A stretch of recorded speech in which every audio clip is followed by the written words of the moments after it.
Welcome to another edition of Boxing Info. Your host, the Islander. Going to be two shows in one today. Results and previews, and then a This Day in Boxing History, which I'm going to start doing on days of some of my favorite fights. Real quick, this past weekend, for those of us in the United States, it was on Showtime. For those of you over in Europe and the UK, it was on Sky Sports.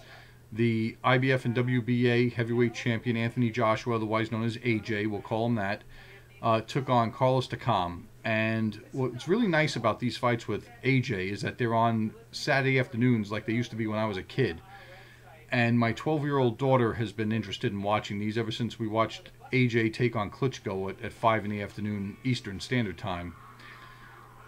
So we got to watch this, and she asked me who he was fighting, and I said, I don't know, some guy named Hector Takam. And when it comes out and they say his name is Carlos Takam, she got all over me saying, Dad, can't you even get the names right? And I said to her, I was like, look, it's not going to matter. I was like, because he's going to be gone before we even know his name.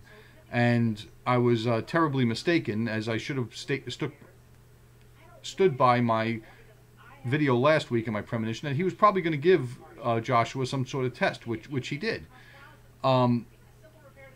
Look, I think that Eddie Hearn, is it Eddie Hearn, his promoter, and several others, which, look, the fight went as most of us thought it would, in which Joshua controlled the action. There were a couple of tiny little anxious moments, like when the top of Takam's head smashed into Joshua's nose.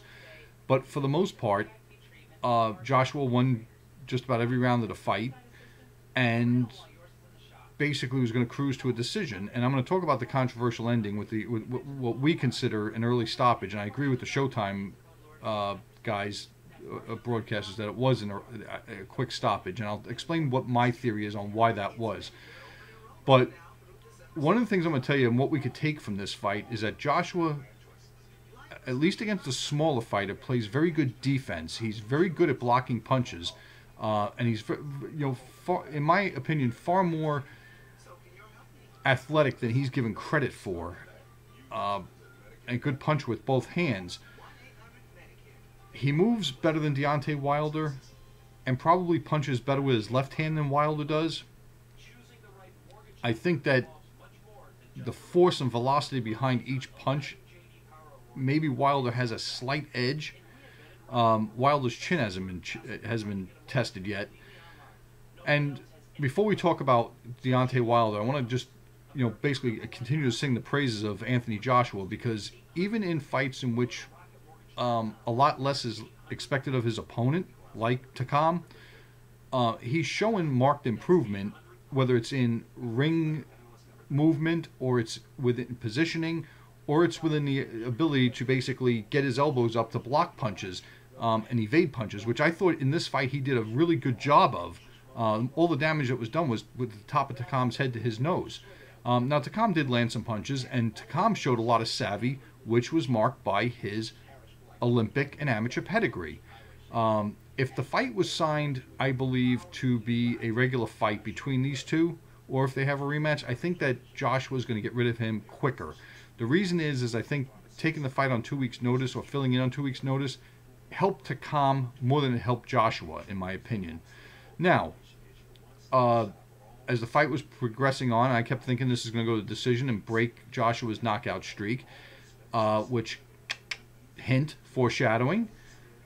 I know the Showtime broadcasters were a little upset when Takam was basically got hit with a punch and then was avoiding 2 or 3 other ones, and the referee put him in a headlock and stopped the fight.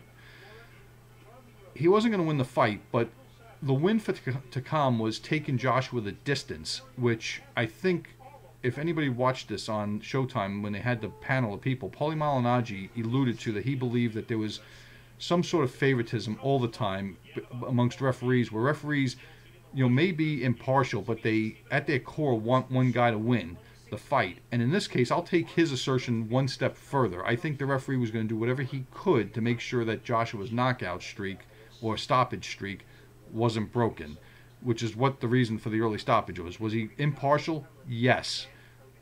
But at the same time, I think if the situation presented itself, he was going to make sure that Joshua, basically his knockout streak was intact if he could, and that's what happened, I believe, in my opinion. Takam could have continued. You know, he was able to hold Joshua off for long periods of the fight. All right, so basically, that's the fight in a nutshell. Moving forward now, next week, this coming week, in 5 days, Deontay Wilder will be taking on Wilder-Stiverrne in a rematch. Now, let me give you all full disclosure about this. When they fought almost 2 years ago, I thought Stiverne was going to knock Wilder out. He had never been in deep water before. He had never fought a guy with this kind of experience and this kind of, poise and aptitude. And I was very surprised at the fact that Wilder hurt Stiverne first in like the second round, and basically Stiverne was never in the fight. The situation is this. Wilder has gotten better and more confident since the first fight. Stiverne, because I guess of promotional and managerial issues, has been pretty much, I'm guessing, not inactive, but not fighting the toughest fighters in the division, and has, found his way into this rematch because the Cuban Ortiz failed a test for banned substances, which would have been a real test for Wilder, in my opinion. But I think Stiverne's going to offer a test. It's whether or not he's willing to walk through fire. And I'll tell you this, that I think that Wilder's jab has gotten better since that fight, and I think that his use of both hands has gotten better. I'm giving Wilder the edge in this fight. I don't know if the fight will end in knockout. I think if Stiverne really wants to win the fight, he's going to have to win it by knockout and put himself in position to be knocked out. Let's be very clear about this. This isn't rocket science. So I'm going to go with Wilder in this fight. It may be a stoppage. It may not be. I don't know. I know it's not much of a prediction, but let's leave it at that, as we're nearly 7 minutes into this video. Because, and I know I'm not trying to, I just want to keep them short enough so people can watch them and go watch them again if they want to, or they miss something. And that brings me to segment number 2, which I'm going to do videos that don't involve recapping or previewing fights, in which this video is going to be the first one to do it. And it's called This Day in Boxing History.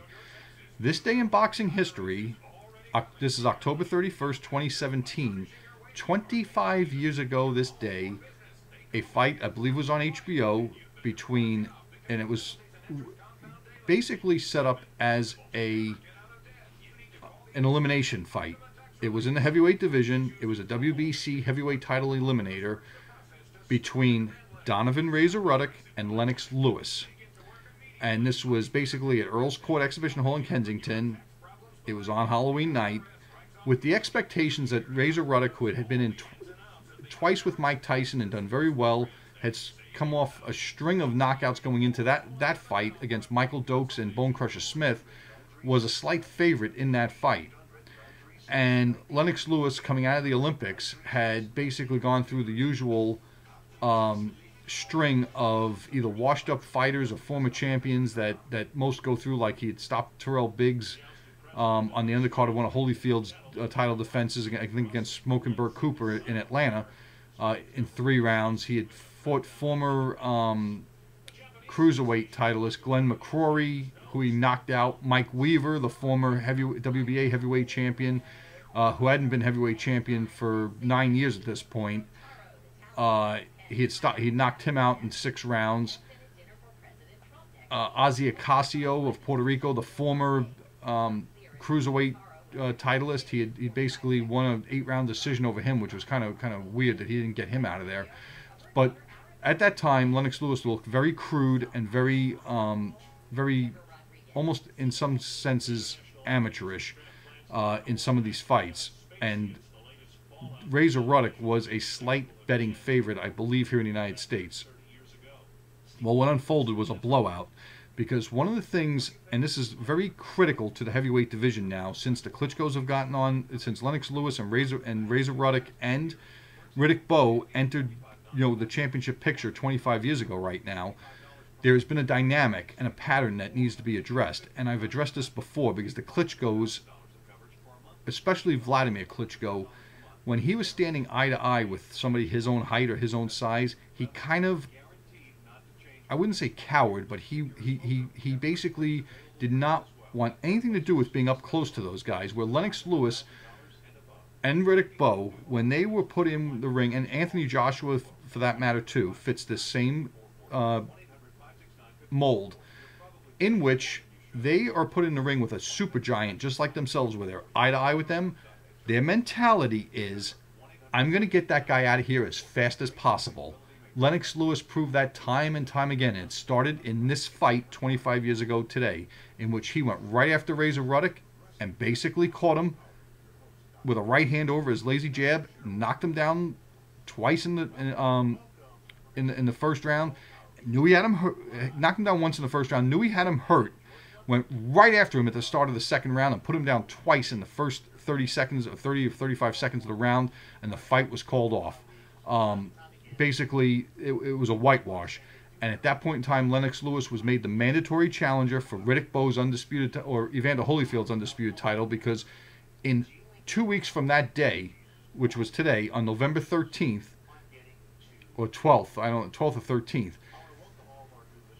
basically, Evander Holyfield was defending his title, I believe, for the fourth time, the undisputed heavyweight championship of the world, against Riddick Bowe. The winner was mandated to fight Lennox Lewis, and we all know what happened. Basically, Riddick Bowe won the fight, in one of the fight of the year candidates. If it wasn't the fight of the year, I don't remember, and then refused to fight Lennox Lewis and put his WBC belt in the trash can. At which time, the WBC awarded Lennox Lewis the WBC championship based on this fight 25 years ago. This is only like the second time I know in history that a guy has fought an elimination fight and been named the world champion without fighting for the title. The other was Ken Norton, who was awarded the WBC belt because Muhammad Ali decided to take a rematch with Leon Spinks instead of fighting Ken Norton, I'm guessing. I'm a little bit scratchy without having the book in front of me. But irregardless, again, the important thing is that 25 years ago today, this day in boxing history, Lennox Lewis blew away Razor Ruddock, essentially locking up the WBC heavyweight title in his first reign. That's going to do it for this show. I'm going to try, somebody made a request for me to do a recap of Manny Pacquiao's last fight. And I really need to sit down and watch that fight a couple of more times over to really get a grasp for, in my mind, watching it the first time, it was a blowout and one of the worst decisions of all time. But I need to sit down and watch it with a cooler mind and an open mind. And that's going to do it for this edition. I'll catch you either on either next week or in that the Manny Pacquiao recap. Thanks, everybody.